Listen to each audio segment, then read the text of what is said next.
الرحیم۔ آج کا میرا عنوان ہے دیوبندی مکتب فکر کی بہت ہی مشہور تفسیر معارف القرآن۔ اس میں سے کچھ ریفرنسز دے رہا ہوں، آپ لوگ خود ہی پڑھ لیں۔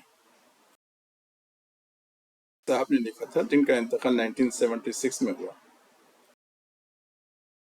102 پر فوت شدہ اشخاص کو دعا میں وسیلہ بنانے کے بارے میں تعویل ہے، دیکھ لیں۔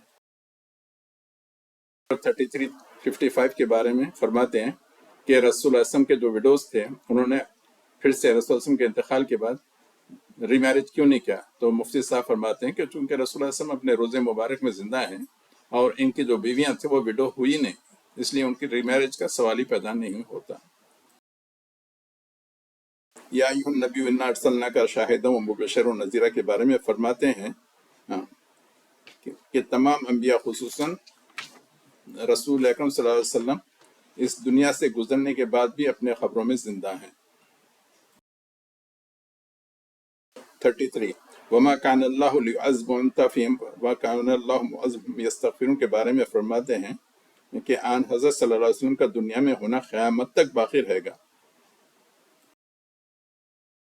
64 وَلَوْ أَنَّهُمْ إِذَا ظَلَمُوا، اس کے بارے میں مفتی صاحب فرماتے ہیں کہ اسی طرح آج بھی رسول روز اقدس پر حاضری اسی حکم سے ہے، یعنی جو بھی جا کے وہاں پر دعا کریں شفاعت اور مغفرت کی، اس کی شفاعت ہو جاتی۔ حتیٰ ایک صاحب جو وہاں پہ گئے تو ان کے لیے تو خبر مبارک میں سے آواز بھی آئی، قد غفر لک، یعنی تیری مغفرت کر دی گئی۔ یہ جو ہے نا جلد 2 صفحے 456 پر ہے۔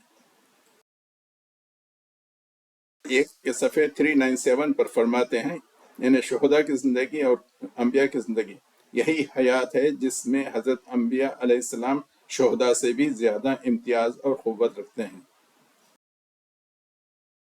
تفسیر میں پڑھ لیں۔ ہاں اچھا، میرا بس آپ لوگوں سے یہی سوال ہے کہ آپ لوگ بھی سماع موتیٰ کا عقیدہ رکھتے ہیں، یعنی مردہ سنتا ہے؟ ہاں، اور کیا آپ لوگ بھی، کیا رسول اللہ کو معلوم ہو جاتا ہے کہ خبر پر کون آیا ہے، کیا حاجت لے کے آیا ہے، کیا خبر رسول صلی اللہ علیہ وسلم سے سلام کا جواب بھی آ سکتا ہے، اور کیا کسی کے لیے یہ بشارت بھی آ سکتی ہے کہ تیری مغفرت ہو گئی؟